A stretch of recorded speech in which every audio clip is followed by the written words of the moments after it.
Bismillahirrahmanirrahim. Assalamualaikum warahmatullahi wabarakatuh. Sampurasun. Kumaha nama sadayana? Alhamdulillah urang ayeuna tiasa tepang deui dina pangajaran basa Sunda.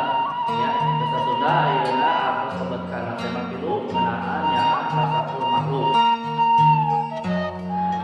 Dina tema 3 ieu aya anu kahiji aya pageuman anu bakal digulungkeun ku galih kejeun asih. Ya, wilujeng nyakseni.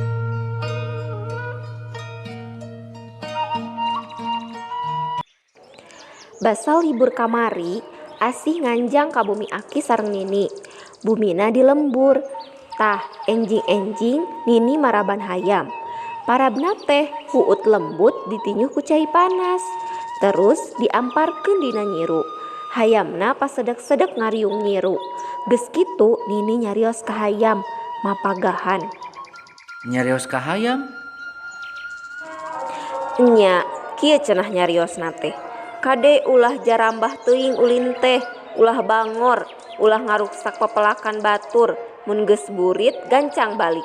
Saurna bari ngusapan hayam. Ngagugu hayamna. Ari hayam ngartieun kitu kana omongan urang? Ngartieun meureun. Apa Nini galih oge sok nyarios ka ucing. Nah hanya terus basa asih ameng kalembur Aki sok nyarekan domba jalu. Da eta domba neunggaran wae kandang atuh kana pepelakan ge kitu. Basa asih milu melak suuk di kebon Aki nyarios. Sing hurip maneh teh, sing rea beutina, sing ngucekil hasilna. Kitu cenah. Tapi pan henteu saku sasatoan diajak nyarios. Aki jeung Nini asih ukur ngajak ngobrol ka sasatoan puputanana tawa kana pepelakanana. Muhun, ukur kasasatoan nu diurus ku aranjeuna. Cek Bapak galih mah eta teh tandana nyaah. Mun urang miar sasatoan atawa ngurus pepelakan di barungan ku kanyaah, hasilna ge bakal hade. Da aranjeuna ge uningaeun sato mah moal ngarti kana omongan jelema ngan lantaran nyaah teh ngurusna kawas ka anak bae.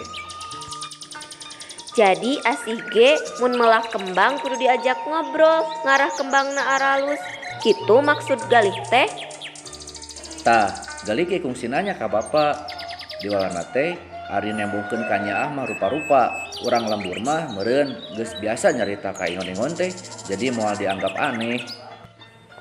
Teu kaharti, apan sato jeung tutuwuhan mah teu bogaeun pikiran. Rek kumaha nyaaheunana ka urang? Ih, ari asih, apan rea satu anu melaan dununganana. Hartina manehna ge bisa malas budi ka manusa. Tapi pan teu bari saeun ngomong. Aya nu bisaeun ngomong ge. Naon? Manuk beo.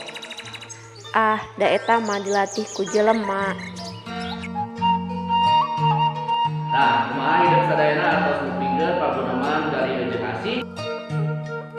Dina halaman 38 aya latihan ngaji PPIDA sia soal-soalna karaya anu bener nya janten ke tugasna dikepokeun hilap tugasna dikerjakeun sareng dikepokeun nya. Nah, paminten ti Bapak dicakakeun sakitu. Wabillahi taufiq wal hidayah. Wassalamualaikum warahmatullahi wabarakatuh. Sampurasun.